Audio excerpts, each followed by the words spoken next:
할렐루야, 할렐루야, 아멘. 오늘 말씀을 읽으면서 여러분, 오늘 목사님이 사랑에 대해서 말씀을 전하겠구나라고 하는 것을 이미 느끼셨을 거라고 봅니다. 제가 교육목사 시절도 그렇고 신학생 전도사 때도 그렇고 요즘에는 조그만한 아이들도 다윗 하면 골리앗, 돌팔매 무슨 공식처럼 이렇게 탁탁탁탁 나옵니다. 여기 계신 분들 대부분 신앙의 연도가 조금 되신 다 그런 분들이어서 성경 본문만 읽으면 오늘 목사님이 무슨 얘기 하겠구나 라고 하는 생각들을 하고 계시는 거라 제가 그렇게 생각합니다.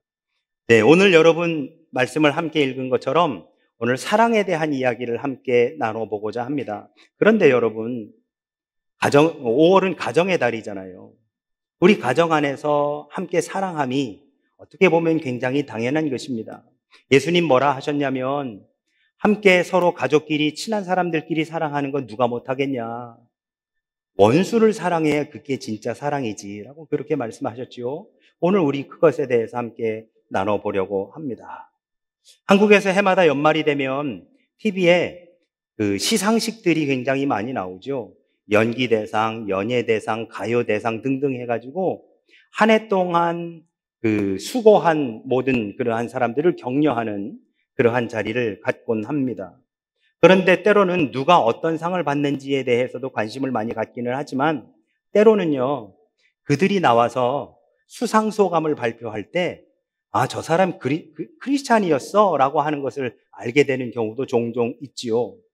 연예인들이 내가 크리스찬이라고 하는 것을 커밍아웃이라고 표현해야 될까요? 하는 그러한 자리가 또한 그러한 시상식의 자리가 아닐까라는 생각을 해봅니다.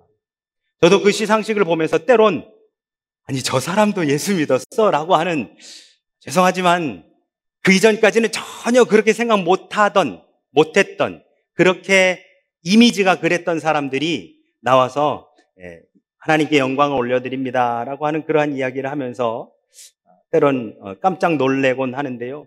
여러분 유튜브에 보시면 기독교 연예인들의 수상소감 뭐 이런 거에서 한 그러한 동영상들을 어렵지 않게 찾아서 볼 수 있습니다. 그런데 이들이 하나같이 하는 말이 뭐냐면 제가 방금 전에 말씀드린 것처럼 하나님께 이 영광을 올려드립니다. 아니면 하나님께 감사합니다 라고 하는 그러한 이야기입니다.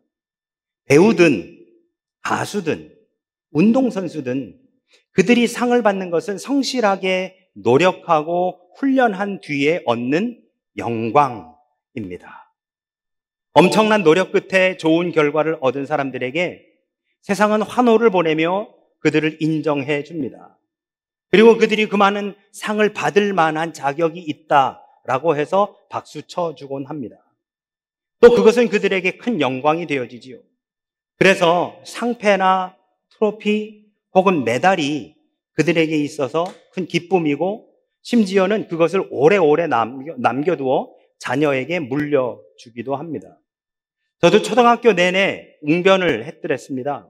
제가 초등학교 다닐 때는 웅변대회가 그렇게 많았었어요. 그래서 그런 웅변대회에 나가서 상을 받고 트로피를 받으면 유리관 안에 넣어서 그 케이스에 넣어가지고 그렇게 보관하곤 했었는데 어느 순간 이사를 하는데 그게 그렇게 짐이 되어지더라고요. 그래서 중요한 것들만 일부 좀 남겨놓고 나머지는 폐기했었던 기억이 나는데요. 여러분, 그것을 우리가 받는 것 자체가 영광이고 그것을 보면서 그리고 내가 어떤 일들이 있었는지를 기억하곤 합니다. 우리 교회 이름에 담겨져 있는 이 영광이라고 하는 말, 여러분 이 영광이라는 단어에 대해 여러분은 어떤 느낌을 가지고 계십니까? 사전에 영광이라고 하는 말을 찾아봤더니 두 가지 뜻이 있는 것을 보게 됩니다. 첫 번째로는 빛나고 떳떳함 또는 그런 명예라고 하는 뜻이 있고요. 두 번째로 영광이란 신이나 절대적인 존재로부터 받은 거룩하고 찬란한 은총이나 복을 영광이라고 이야기합니다. 그런데 여러분, 요한복음에서는 이 영광이라고 하는 단어를 지금 이 사전에 나와 있는 것과는 좀 다르게 해석하는 것 같습니다. 그리고 오늘 우리가 읽은 본문의 내용을 보니까 영광과 사랑을 함께 사용하고 있는 것을 보게 됩니다. 오늘 우리가 요한복음 13장 31절부터 읽었는데요. 요한복음 13장 앞에서부터 읽어보면 예수님이 잡히시기 전에 제자들과 함께 식탁을 대하시면서 무엇을 하시느냐? 친히 그 제자들의 발을 씻어주십니다. 소위 세족식이라고 하지요. 제자들의 발을 씻어주신다라고 하는 것은 여러분 세족식을 해보신 분들은 아시겠지만 발에 씻김을 받는 사람은 지금 여러분처럼 의자에 앉습니다. 근데 발을 씻는 사람은요, 아예 맨바닥에 앉는데요. 저도 해봤더니 소위 양반다리 있죠. 앞바다리 하고 앉으면 굉장히 불편합니다. 그래서 어떻게 하느냐? 무릎 꿇고 앉는 게 제일 편해요. 세족식을 할 때는. 자연스럽게 내가 무릎을 꿇음으로 내가 발을 씻어주는 그를 섬기는 자세, 그를 존중하는 자세를 취할 수밖에 없도록 되어 있는 게 바로 이 발을 씻는 행위가 되어집니다. 예수님께서 그렇게 발을 씻어주고자 하시자 베드로는 예수님 제 발을 씻을 수 없으십니다 라고 하고 이것에 대해 예수님께서 내가 발을 씻어주지 않으면 나하고 아무 관련이 없다라고 하시니까 예수님께서 그럼 발뿐만 아니라 내 머리도 씻겨주십시오라고 소위 조금 오바하지요. 그리고 나서 이후 제자 중 하나가 당신을 팔 것이라고 예언하시고 가룟 유다를 가리키며 이제 내가 해야 될 일을 하라라고 그렇게 말씀하십니다. 제자들은 예수님이 지금 이 가룟 유다에게 무슨 말씀을 하는지 잘 이해하지 못합니다. 마치 그 모임 이전에 예수님께서 유다에게 무언가를 명령하셔서 그래서 이제는 내가 해야 될 일을 해. 내가 아까 말했잖아. 라고 하는 식으로 제자들은 그렇게 이해를 합니다. 그리고 유다가 밖으로 나가면서 오늘의 본문이 시작됩니다. 배신자 유다가 떠나간 후 이어서 예수님은 31절에서 지금 인자가 영광을 받았고 하나님도 인자로 말미암아 영광을 받으셨도다라고 그렇게 말씀하십니다. 여러분 우선 이 31절에요. 시제에 관련된 단어가 두 개가 나옵니다. 하나는 뭐냐? 그가 나간 후에라고 하는 말입니다. 여기서 말하는 그가 바로 가룟 유다지요. 유다가 나간 후에. 두 번째 시점에 관한 표현이 바로 지금이라고 하는 표현입니다. 요한복음에서는 이 시간에 대한 언급이 많이 나오는데요.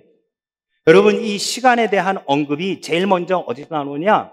요한복음 2장에 보시면 가나의 혼인잔치, 가나라고 하는 지역에서 혼인잔치가 벌어져서 예수님께서 거기서 물로 포도주가 되는 기적을 베푸십니다. 그런데 그때 어떤 일이 벌어지느냐? 예수님의 어머니 마리아가 포도주가 떨어진 것을 알게 되고 예수님께 무엇을 좀 해달라라고 요청을 했더니 예수님이 그거에 대해서 뭐라 하시냐? 여자여 아직 내 때가 아니니이다 라고 하면서 때, 즉 시간에 대한 언급을 하기 시작하십니다. 그러면 여러분 여기에서 말하는 내 때가 아직 아니니이다 라고 하는 말은 무엇일까요? 저하고 새가족 교육을 하신 분들 여기서 제가 이 말씀 가끔 드렸었는데 혹시 기억들 나십니까? 네. 우리 기영 씨 저하고 이 얘기 나누셨었죠? 네. 여러분 천주교하고 기독교의 큰 차이점 중에 하나가 뭐냐면 천주교는 마리아를 거의 예수님하고 비슷하게 생각합니다. 생각한다기보다는 거의 믿지요. 그리스도라고. 그런데 왜 그러느냐? 예수님이 내 때가 아직 아닙니다라고 그렇게 말씀하셨지만 예수님의 어머니 마리아로 인해 예수님께서 그 일을 행하셨다라는 거예요. 같은 성경을 놓고 해석이 이렇게 다릅니다. 그러면 여러분 보셔요. 예수님께서 요한복음 2장에서 말씀하신 내 때가 아직 아니나이다 라고 했을 때 이 때란 무엇일까요? 기적을 베푸는 때가 아직 아니라고요? 그리스도의 사역을 할 때가 아니라고요? 아니에요. 여기서 말하는 내 때가 아직 아니나이다 라고 할 때 이 때는 십자가를 질 때가 아직 아닙니다 라고 하는 말입니다. 즉 영광의 바로 그때 내가 십자가를 지고 하나님의 영광의 빛을 비출 바로 그때가 아직 아니나이다 라고 하는 말씀을 하시는 거지요. 오늘 본문은 바로 이 영광의 때에 서막이 되는 것입니다. 그런데 여기서 말하는 영광이란 우리가 생각하는 영광과는 거리가 멉니다. 요한복음에서 말하는 영광은 바로 십자가의 사건을 의미하는 것이지요. 결국 예수님께서 하신 말씀은 지금이 바로 나의 죽음의 시간이다 라고 하는 말씀을 31절에서 지금 하고 계시는 겁니다. 지금 인자가 영광을 받았고 하나님도 인자로 말미암아 영광을 받으셨도다라고 하는 이 영광은 내가 죽을 때가 됐습니다 라고 하는 말씀이 되는 것이죠. 오늘 본문 31절과 32절에는 영광이라는 단어, 아버지 하나님이라는 말, 그리고 아들 예수, 이 세 단어가 어떤 관계를 가지고 왔는지 그 밀접한 관계성을 우리에게 보여줍니다. 31절에서 가룟 유다가 예수님을 팔기 위해 자신의 일을 하러 나간 후 예수님께서는 지금 인자가 영광을 받았다라고 그렇게 말씀하십니다. 이것은 가룟 유다의 획책, 소위 인류를 구원하시려는 예수님의 십자가 사건이 이제 시작되었다라고 그렇게 이야기할 수 있는 것이죠. 여러분, 그러면 이렇게 제가 한번 여쭤보겠습니다. 십자가가 어떻게 영광이 될 수 있죠? 예수님께서 지금 내가 죽을 때입니다 라고 하는 것을 선언하시는 바로 그것이 영광의 때라고 한다면, 예수님께서 십자가를 지시는 것을 요한복음 저자는 바로 그것을 영광이다 라고 이야기했다고 한다면, 그러면 여러분, 제가 이렇게 여쭤볼게요. 고난이 어떻게 우리에게 영광이 될 수 있죠? 십자가가 우리에게 어떻게 영광으로 고백될 수 있죠? 세상적이고 현실적인 안목으로는 십자가는 결코 영광일 수 없습니다. 그저 쉽게 생각해보면 차라리 부활이 영광이지요. 아무리 생각해봐도 십자가는 영광과는 거리가 멉니다. 십자가는 오히려 우리가 외면하고 싶은 것이 십자가이고, 그것이 우리에게 다가온다 할지라도 거부하고 싶은 것이 십자가인데, 예수님은 오늘 말씀에서 십자가가 영광이라고, 그 죽어가는 것, 죽으러 가는 바로 그것이 나에게 영광이라고 말씀하고 계시는 겁니다. 아까 말씀드린 것처럼 영광이란 세상에서 주목받고 높은 지위에 올라 만인의 찬사를 받는 것, 바로 이것을 우리는 영광이라고 하지만, 요한복음에서 말하는 영광은 이것과는 거리가 멉니다. 오늘 본문을 통해서 예수님께서 가르쳐 주신 영광을 저는 한마디로 이렇게 표현하고 싶은데요. 바로 하나님의 뜻을 이루어 드리는 것이다. 그것이 기적을 행하는 것이든 십자가의 길이든 광야의 길을 걷는 것이든 그것이 하나님의 뜻을 이루어 드리는 길이라고 한다면, 우리 그 길을 걷는 우리 모두에게 영광이 되는 길이라는 것이 바로 예수님의 선포요 성경의 가르침인 것이지요. 이어서 예수님은 우리 각자에게 주어진 이 영광의 길을 걷기 위해 지켜야 할 새 계명을 주십니다. 34절입니다. 새 계명을 너희에게 주노니 서로 사랑하라. 내가 너희를 사랑한 것 같이 너희도 서로 사랑하라. 그런데 여러분, 제가 이렇게 여쭤볼게요. 사랑하라라고 하는 말씀은요, 구약에서부터도 계속 나옵니다. 그렇죠? 그런데 왜 신약에서 새 계명을 너희에게 주노니 라고 말씀하시면서 구약에서부터 나오는 사랑하라를 또다시 언급하고 있을까요? 이렇게 여쭤볼게요. 똑같은 질문입니다.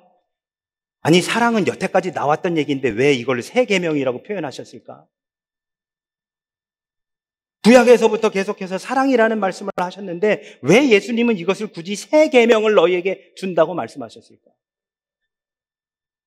구약에서 말씀하고 있는 사랑과 지금 예수님이 말씀하시는 사랑의 개념이 완전히 질적으로 다르기 때문입니다. 이렇게 한번 보시죠, 여러분. 레위기 19장 18절에 보시면 이런 말씀이 있습니다. 내 이웃 사랑하기를 내 자신과 같이 사랑하라. 여러분, 정확한 기준이 뭐예요? 내 이웃 사랑하기를 무엇과 같이 사랑하라고요? 내가 내 자신 사랑하듯 사랑해라. 기준이 뭐예요? 자기 자신이에요. 자기 자신이에요. 구약에서 말하고 있는 사랑의 기준은 누구냐? 자기 자신이에요. 내가 너를 사랑하는 것처럼, 내가 내 자신을 사랑하는 것처럼 다른 사람을 사랑하라 라고 하는 것이 구약에서 가르쳐준 기준입니다. 그런데 신약에서 예수님께서 새롭게 주시는 기준은 무엇이냐? 34절의 말씀에 보니까 내가 너희를 사랑한 것 같이 너희도 서로 사랑하라. 사랑이라고 하는 단어는 똑같습니다. 서로 사랑하라는 말씀은 똑같지만 그 기준이 완전히 달라지는 거예요. 구약에서의 사랑은 내가 나를 사랑한 것처럼, 내가 나 자신을 사랑한 것처럼 다른 사람을 사랑하라라고 하는 것이었는데, 이제 기준은 무엇이냐? 예수님이 나를 사랑한 것 같이 너희도 서로 사랑하라라고 하는 기준이 달라지는 겁니다. 구약의 옛 계명은 자신의 권리를 지키는 관계 안에서의 사랑을 말하고 있는데 반해 예수님의 새 계명은 자기 희생의 결과물로서의 사랑을 요구하고 있는 것입니다. 또한 구약의 옛 계명은 자기 중심적이지만 신약의 새 계명은 그 중심이 바로 예수님이신 예수님의 사랑, 즉 희생의 사랑인 것입니다. 그런 의미에서 옛 계명은 새 계명의 기초요, 새 계명은 옛 계명의 완성이 됩니다.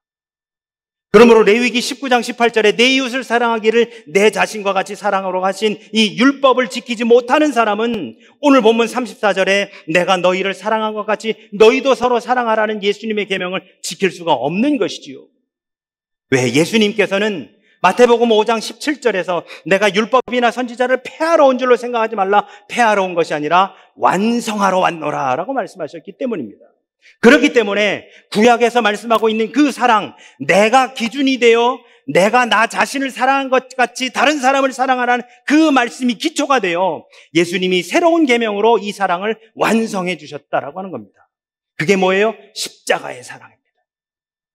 예수님께서 십자가에 달려 죽으시는 바로 그 사랑으로 너희도 서로 사랑하라 라고 하는 말씀이 되는 것이죠. 이것이 바로 율법의 완성이 되어지는 것입니다. 그렇다면 여러분, 예수님이 우리를 어떻게 사랑해 주셨습니까? 예수님은 우리 모두를 다 똑같이 사랑해 주셨습니다. 로마서 8장 32절에 보시면 자기 아들을 아끼지 아니하시고 우리 모든 사람을 위하여 내주신 이가 어찌 그 아들과 함께 모든 것을 우리에게 주시지 아니하겠느냐라고 말씀합니다. 예수님은 우리 모든 사람들을 위하여 이 땅에 오셨습니다. 특정 계층이나 특정 학벌을 위해서 오신 것이 아닙니다. 온 땅의 모든 사람을 위해 이 땅에 오셨고 이 세상의 모든 사람을 위해 십자가를 지셨습니다.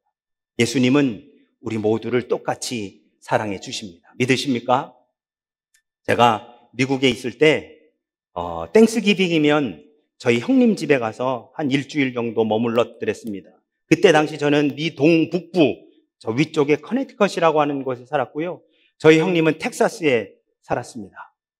그래서 비행기 타고 한 4시간 정도 텍사스에 가서 텍사스에서 한 일주일 정도 머무르다가 다시 커네티컷으로 돌아오곤 했었습니다. 그때 저희 큰 조카가 5살 정도 되었을 때였었어요. 제가 조카가 셋인데 그 중에 둘이 연년생입니다. 근데 그 집에 가서 하루는 어디 좀 나가자고, 다 같이 어디 나가자고 이제 차를 끌고 나가는데요. 저하고 큰 조카는 준비가 끝나서 이미 차 안에 있고 저희 형님하고 형수님은 이제 둘째를 챙기느라고 이것저것 챙기고 있었던 중에 제가 운전석에서 차를 끌고 그 거라지에서 빼가지고 그 집 앞에다가 차를 빼놓는 거예요. 그리고서는 제 조카가 뒤에 앉아 있는데 이렇게 빼가지고 제가 갑자기 장난기가 발동했습니다. 그래서 큰 조카한테 얘기했습니다. 제 큰 조카 이름이 충성이에요. 하나님의 말씀에 충성하라 라고 하는 뜻으로 충성이라고 지어줬습니다. 제가 물어봤습니다. 충성아, 너 차비내야지. 삼촌이 이렇게 운전해서 이만큼 왔는데 너 차비내야지. 그랬더니 이 녀석이 차비라는 것을 한 번도 생각해 본 적이 없는 겁니다. 여러분, 싱가포르에서 사는 우리야 대중교통 타고 다니지만 미국에서는 어디 그렇습니까? 대중교통 타는 게 오히려 어렵죠. 그러니까 자가 차량으로 다 이동하고 다니까 차비라고 하는 거를 처음 들어본 겁니다, 얘가. 너 차비 내야지. 그랬더니 이 녀석이 눈이 둥그러지더니 껌뻑껌뻑 하더니만 느닷없이 한다는 말이요. 삼촌, 아빠가 다 냈어. 그러는 거예요. 아빠가 2차 사면서 차비 다 냈어. 제가 막 깔깔대고 웃으면서 일단 그 상황이 지나갔습니다. 그리고 외출했다가 돌아와서 자려고 저녁에 침대에 누웠는데요. 그 말이 계속 귀에 맴도는 거예요. 아빠가 다 냈어. 아빠가 다 냈어. 여러분, 우리의 죄를 위해 하나님 아버지께서 예수 그리스도의 피값으로 우리를 건져주셨습니다. 우리가 짊어졌어야 되는 십자가를, 우리가 지불했어야 되는 우리의 죄값을 우리 하나님 아버지께서 우리 모두를 대신해서 다 지불해 주셨습니다. 하나님은 우리 모두를 다 똑같이 사랑하십니다. 누구는 더 사랑하고 누구는 덜 사랑하는 것이 아니라 우리 모두를 위해, 이 땅의 모든 인류를 위해 하나님 당신의 외아들을 우리에게 보내주시사 우리를 위해서 그 죄값을 다 지불해 주셨습니다. 비록 우리가 죄를 지었지만 하나님이 하지 말라고 하신 것을 우리가 했었고 하나님이 하라 하신 것을 우리가 하지 않았지만 하나님은 끝까지 우리 모든 인간을 포기하지 않으시고 사랑하셔서 당신의 외아들을 우리에게 보내주셨습니다. 여러분, 우리가 달라고 한 적이 있습니까? 우리가 예수님께 먼저 십자가에 달려 돌아가셔 달라고 요청하신 분이 있습니까? 아니면 우리가 하나님께 우리를 위해서 그리스도를 보내달라고 먼저 요청한 적이 있습니까? 아닙니다. 하나님이 우리 모두를 사랑하셔서 먼저 당신의 외아들을 우리에게 보내주셨습니다. 이것이 바로 감리교 창시자 존 웨슬리가 말하는 선제적 은총입니다. Prevenient grace. 하나님은 우리 인간을 차별 없이 공평하게 사랑하십니다. 그 아버지와 형에게 거짓말을 했던 야곱도, 밧세바를 아내로 취하기 위해 그 남편 우리아를 죽게 만든 다윗도, 하나님의 말씀을 어긴 삼손도, 닭이 울기 전에 예수님을 3번이나 부인했었던 베드로도 하나님이 모두 사랑하시고 용서해 주셨습니다. 여러분, 우리 모두도 하나님께서 사랑하셔서 이미 용서해 주신 줄로 믿으시기를 주의 이름으로 축원합니다. 하나님이 우리를 위해 당신의 외아들을 보내주셨습니다. 그래서 오늘 우리에게 이렇게 말씀하십니다. 34절과 35절. 내가 너희를 사랑한 것 같이 너희도 서로 사랑하라. 너희가 서로 사랑하면 이로써 모든 사람이 너희가 내 제자인 줄 알리라. 여러분, 독수리가 자기 새끼에게 어떻게 나는 법을 가르쳐 주는지 혹시 아십니까? 유튜브에 짤막한 쇼츠 영상이 있어서 여러분 함께 보고 그리고 말씀을 이어가고자 합니다. 독수리가 새끼에게 나는 법을 가르치는 방법. 독수리들은 아주 특별한 나무가지로 둥지를 만들어 이 가지는 아이언우드라고 불리는데 가시가 많아서 날카로워. 처음에 독수리 엄마 아빠는 새끼 독수리가 가시에 찔리지 않도록 둥지 안을 깃털과 풀로 푹신하게 덮어줘. 그런데 새끼 독수리가 어느 정도 자라면 엄마 아빠는 깃털과 풀을 모두 치워버려. 그러면 새끼 독수리는 날카로운 가시를 피해 둥지 가장자리로 올라가게 되지. 그때 엄마 독수리는 새끼를 둥지 밖으로 떨어뜨려 새끼 독수리는 깊은 바닥으로 떨어지지 않기 위해서 날개를 퍼덕거려야 해. 이렇게 해서 새끼 독수리는 자연스럽게 나는 법을 배우게 돼. 이 이야기는 우리에게도 중요한 교훈을 줘. 때로는 편안한 곳에서 나와 새로운 도전을 해야 할 때가 있어. 어려움이 있을 때 우리는 더 강해지고 새로운 능력을 배울 수 있어. 독수리 새끼처럼 우리도 용기를 내서 날개를 펼칠 수 있겠지? 여러분, 이 영상처럼 독수리는 지속적으로 새끼를 궁지에 몰아넣습니다. 그러나 이것이 새끼에게 이 세상에서 살 수 있는 방법을 알려주는 사랑의 표현입니다. 독수리 새끼는 엄마가 자기를 미워한다고 위험에 몰아넣는다고 생각할 수 있습니다. 그러나 자신의 날개를 활짝 펴고 나는 그 순간 비로소 엄마의 사랑을 알게 되는 것입니다. 여러분, 이 독수리 새끼에게 엄마가 궁지로 몰아넣는 것을 성경은 뭐라 이야기하고 있습니까? 영광이라고 이야기하고 있습니다. 그 십자가를 지는 것. 내가 하고 싶어서 하는 것이 아니라 내가 점점 어려움에 처해져 가는 것. 그리고 죽음의 길을 걸어가는 바로 그 십자가의 길을 오늘 성경은 영광이라고 이야기합니다. 사랑하는 우리 영광의 성도 여러분, 우리 기독교는 사랑의 종교입니다. 사랑이 없다면 더 이상 기독교가 아닙니다. 사랑이 얼마나 중요한 계명이기에 예수님께서 십자가를 지시기 전 제자들에게 하신 마지막 말씀이 서로 사랑하라라고 하는 말씀이 됩니다. 그런데 여러분, 제가 예전에도 말씀드렸지만 사랑하고 싶다고 기도하면 갑자기 우리 마음속에서 사랑이라는 감정이 뭉글뭉글 피어날까요? 그렇지 않습니다. 오히려 미워하는 누군가가 생겨나게 됩니다. 그래서 그 미워하게 된 그 누군가로 인해 힘들어지고 그로 인해서 마음이 어려워지고 그로 인해서 고통 가운데 처할 수 있게 되어집니다. 그러면 여러분, 그 사람을 미워하는 것이 우리에게 영광일까요? 그 사람을 계속해서 저주하는 것이 우리에게 사랑일까요? 아닙니다. 사랑을 위해서 기도하셨던 여러분, 우리에게 미워하는 누군가가 생겼다는 것은 결국 하나님이 우리에게 사랑할 수 있는 기회를 주시는 것입니다. 그래서 그를 품고 우리는 기도해야 하는 것입니다. 그를 저주하고 그를 비난하며 그에게 무언가가 계속해서 핀잔을 주는 것이 사랑의 방법이 아니라 오히려 그를 품어주는 것이 사랑의 방법이며, 바로 그것이 오늘 우리가 함께 나누고 있는 바로 이 말씀, 바로 영광의 새 계명이 되어지는 것입니다. 우리는 서로 사랑해야 합니다. 제자들이 예수님을 따라서 십자가를 질 수는 없었습니다. 우리들도 예수님을 따라서 십자가에 매달려 죽지 않을 것입니다. 그러나 우리가 예수님을 따르는 길은 예수님을 모범으로 삼아 주님이 보여주신 섬김과 희생을 따라 서로 사랑을 행하는 것입니다. 예수님은 분명 당신이 손해를 보는 관계였음에도 불구하고 사랑을 끝까지 실천해 보여주셨습니다. 예수님의 이 위대한 사랑이야말로 하나님 아버지께서 교회를 통해 세상에 전하고 싶었던 메시지가 아닐까라는 생각을 해봅니다. 그래서 우리 주님은 이렇게 말씀하십니다. 35절, 너희가 서로 사랑하면 이로써 모든 사람이 너희가 내 제자인 줄 알리라. 이제는 우리가 사랑해야 할 차례입니다. 이제는 우리가 주님의 사랑을 실천할 차례입니다. 부활하신 주님께서 베드로에게 나타나셔서 3번이나 물으십니다. 요한의 아들 시몬아, 내가 이 사람들보다 나를 더 사랑하느냐? 이러한 예수님의 물음에 베드로는 이렇게 대답합니다. 그러하나이다. 내가 주님을 사랑하는 줄 주님께서 아시나이다. 요한의 이 사랑 고백을 통해 예수님은 다시 한번 말씀하십니다. 가서 내 어린 양을 먹이라. 여러분, 우리는 예수님의 제자들입니다.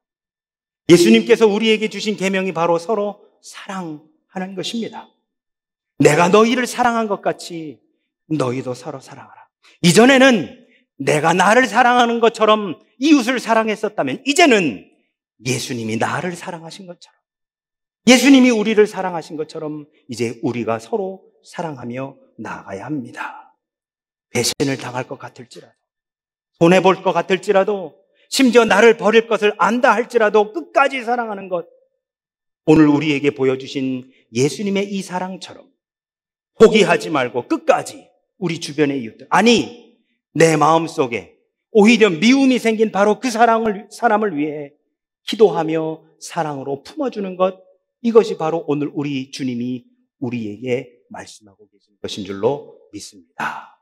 바로 그 사랑의 실천으로 예수님의 제자로서의 삶을 살아가시는 저와 우리 모두가 되시기를 예수 그리스도 이름으로 축원합니다. 아멘.